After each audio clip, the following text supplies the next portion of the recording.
नाही, your wrong. तुम्ही बेसरमच्या झाड, तुम्ही बेसरमच्या बीच. चला तर मग आपण भेटूया सागर खोपरागडीला. त्याने मागच्या 38 दिवसापासनं रोबोटिक्सचं ट्रेनिंग करिता तो इथे आलेला आहे MCD मध्ये. तर आपण विचारूया त्याला की हे 38 दिवस कसे गेले त्याचे. तर सागर खोपरागडे 2 शब्द आपण सांगू. माझे 38 दिवस खूप छान गेल्यात. गेल्या काही दिवसापासून मी बंक मारत होतो क्लासला. आणि खूप दिवसानंतर आज आला हो. नाही, सेकंड दिवस आहे आपला ना आज. खूप छान आहेत ना. मी फक्त जेवण करायला येतो इकडे. फक्त जेवण करायला येतो. खूप चांगले गेले दिवस माझे. आणि खूप चांगली गोष्ट आहे, असे मैत्रिणी भेटल्या आहेत मला. मैत्रिणी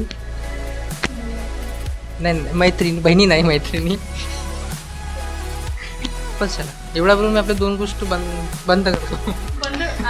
तर सागर खोबरागडेंनी आपल्याला 2 शब्द हे खूप चांगल्या पद्धतीने तर नाही सांगितलंय. फक्त एवढंच सांगितलं की मी इथे येतो आणि जेवण करतो. तर मी तुम्हाला सांगू इच्छितो की मागच्या 38 दिवसापासून सागर खोबरागडेंनी रोबोटिक्सचं ट्रेनिंग घेतलंय. त्यामध्ये तो HMI PLC SCADA शिकलेला आहे, पण त्याला सध्या आठवत नाहीये.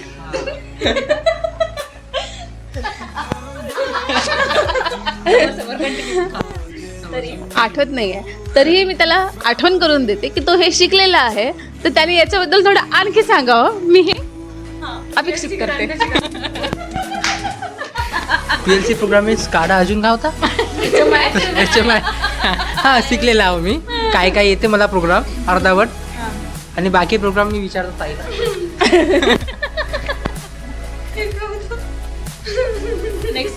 नेक्स्ट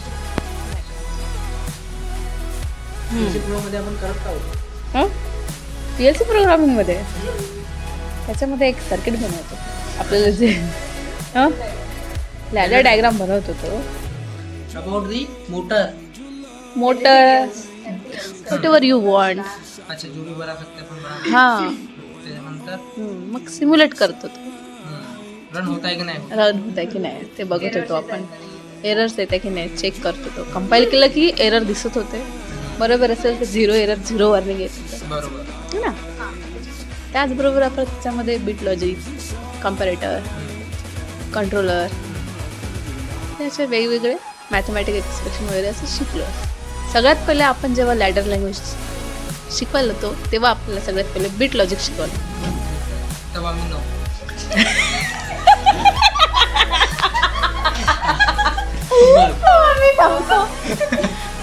तवा हा नव्हतं म्हणते. तर तवा त्याला नव्हतं आलं, तर म्हणून मी आता त्याला सांगून राहिली का तू हे शिकला म्हणून. मला नोट्स पाहिजे. तेव्हा मी याले नोट्स पाहिजे म्हणते. हा 10 दिवस आलाच नाही म्हणते तिथं. तर आता मी याला नोट्स देईन, मग याला समजून सांगेन. डायरेक्ट लॅडर डायग्राम मध्ये आलो. मग पाहिलं हा इनपुट आउटपुट सर्किट अशी डायग्राम आहे, असं कंपाईल करतात. हा सेजल, तनू हे आणि दीक्षिका हे सगळे सोबत आल्यामुळे यांचं ते सुरुवातीचं स्किप झालेलं आहे. कळलंय. VNIT मध्ये फक्त असं आलंय की चला बाबा आम्हाला VNIT चा थप्पा मिळतो आणि VNIT मध्ये आम्हाला राहायला मिळतं, म्हणून हे असेच माशा मारायला VNIT मध्ये आले. माशा मारायला जे की VNIT मध्ये एक पण माशी नाहीये. बरोबर. तिथली ब्युटिफुल बटरफ्लाय. या मॅडम, कोणी येतं का? 5 PG लावशील तर त्याच्यात टाकशील का ब्लॉग मध्ये? नाही, एवढं करा ना. म्हणजे तू टाकतच आहे. पगला गए हो क्या तुम? जाऊ दे, मी सांगते. मागच्या 38 दिवसापासून आम्ही रोबोटिक्सचं ट्रेनिंग घेतोय. पण आता मागच्या 3 दिवसापासून आम्ही MCD मध्ये आलो आहे. त्यामध्ये आम्ही पर्सनॅलिटी डेव्हलपमेंट आणि बिझनेसचे जे काही रूल्स अँड रेग्युलेशन आणि आयडिया वगैरे आहे त्याकरिता इथे वेगवेगळे ट्रेनर येऊन आम्हाला माहिती देत आहेत. आज आमचा पर्सनॅलिटी डेव्हलपमेंटचा क्लास होता, पण काही कारणास्तव ते सर येऊ नाही शकले. त्यामुळे आम्ही याने माझ्या बोलण्यामध्ये बाधा आणल्यामुळे मी समोरचं काही बोलू इच्छित नाही. Sorry for disturbing you. Okay carry on. आम्हाला carry on, you can start. हा मी कॅरी ऑन मध्येच पासआउट झालेली आहे पॉलिटेक्निक. MCQ नाही रे, कॅरी ऑन लागलं होतं पॉलीमध्ये. कॅरी ऑन की कॅरी ऑन लागलं. कॅरी ऑन म्हणजे कसं? त्यांचं नाही ना ग, अंडो नाही ग. अंडो. अरे बाबा, जो सेकंड इयर मध्ये सब्जेक्ट निघत नाही, सेकंड इयर मध्ये ज्यांचे 5 सब्जेक्ट निघत नाही, 5 सब्जेक्ट निघत नाही, तर तो सेकंड क्लास मध्ये जात नाही ना. तर त्याच्या सेकंड क्लास समोरच्या क्लासमध्ये जाऊ नाही शकत. त्यावेळेला आम्हाला कॅरी ऑन लागला होता की तुम्हाला तेवढी कंपल्सरी नाही आहे, तुम्हाला डायरेक्ट सेकंड क्लासमध्ये तुम्ही जाऊन बसू शकता. कळलं? तोंडात टाकायचं आहे का खावायचं? रसगुल्ला पसंद नाही हमको. Carry on. काय आज क्लास स्किप आहे? ब्रेक आहे क्लासला त्यानंतर? ब्रेक आहे, करू शकतो. तर मला असं वाटतं की आपण सगळ्यांनी आता मेडिटेशन करीता बसायला हवं. नाही करायचं का?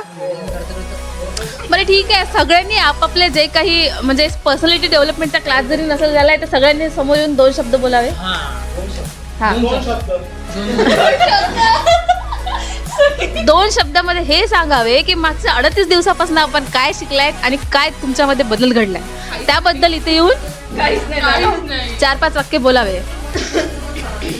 बेश्रम जरी असेल तुम्ही, बेश्रमाचं झाड जरी असेल तुम्ही, तरी तुम्हाला तिथे येऊन 2 शब्द तरी बोलावंच लागेल. तुम्ही बेसरमाच्या झाड, तुम्ही बेसरमाच्या बीच. बेशरम आहे तर ते जर 100% असाल ते 100चे 101 वगैरे झालं असेल ना. है ना, ते सांगा ना तुम्ही. Absolutely right sir.